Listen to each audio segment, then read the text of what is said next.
Noi oggi inauguriamo gli appuntamenti con il Taranto Port Days, che si estenderanno fino al prossimo weekend, quando entrerà nel vivo il 6 mattina, venerdì, l'inaugurazione di queste 3 giornate promosse dall'Autorità di Sistema Portuale del Mar Ionio insieme alla Ionian Dolphin Conservation, con il patrocinio del Comune di Taranto, all'interno di quelli che sono gli Italian Port Days promossi a livello nazionale da Assoporti. E noi questa mattina abbiamo il nostro ospite Sergio Prete, presidente dell'Autorità di Sistema Portuale del Mar Ionio. Ben trovato, buongiorno. Buongiorno a voi. Come vi state preparando a queste 3 giornate ricche di eventi in cui ci saranno convegni, incontri, anche la presenza di 2 ministri, Salvini e Musumeci, ma anche, insomma, non so, mi viene in mente lo yoga, le letture sul catamarano, quindi davvero il porto che si apre alla città. In questi giorni stiamo cercando di definire gli ultimi dettagli. Stamattina abbiamo anche una riunione con le altre amministrazioni competenti in ambito portuale proprio per definire il tutto e aspettiamo poi chiaramente venerdì stanno iniziando a montare tutta l'attrezzatura necessaria per l'evento e quindi diciamo curiamo la parte finale dell'organizzazione.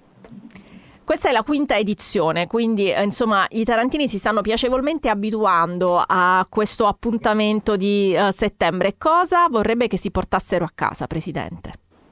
Ma intanto appunto il fatto che si stiano abituando è una cosa positiva, perché teoricamente dovrebbero abituarsi a conoscere e a condividere le attività portuali tutto l'anno e non solo durante i Port Days. La finalità è quella appunto di conoscere le attività e i progetti del porto per condividerne le strategie di sviluppo e per cogliere eventuali opportunità anche in prospettiva occupazionali, imprenditoriali. Noi stiamo puntando molto sui giovani, abbiamo coinvolto in particolare gli istituti scolastici proprio perché vogliamo partire anche dalle nuove generazioni per creare un rapporto sempre più forte tra la città e il suo porto e quindi arrivare ad una programmazione che possa da un lato sviluppare le attività portuali, dall'altro creare sinergia con la città che ospita il porto.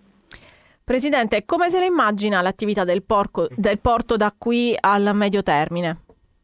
Ma guardi, noi stiamo lavorando e lo possiamo sintetizzare in poche parole, perché stiamo cercando di passare da un concetto di un porto chiuso e industriale a un porto aperto, polifunzionale, innovativo e sostenibile.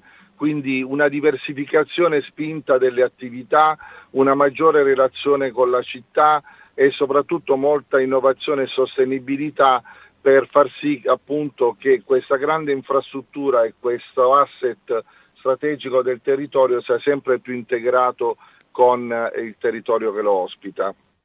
Grazie al Presidente dell'Autorità di Sistema Portuale Sergio Prete per essere stato con noi questa mattina. In bocca al lupo per i Taranto Port Days. Ci vedremo. Lupo, buongiorno, grazie. Ci vedremo presto, proprio lì al porto, per raccontare quello che accade. Grazie, buona giornata. Buongiorno.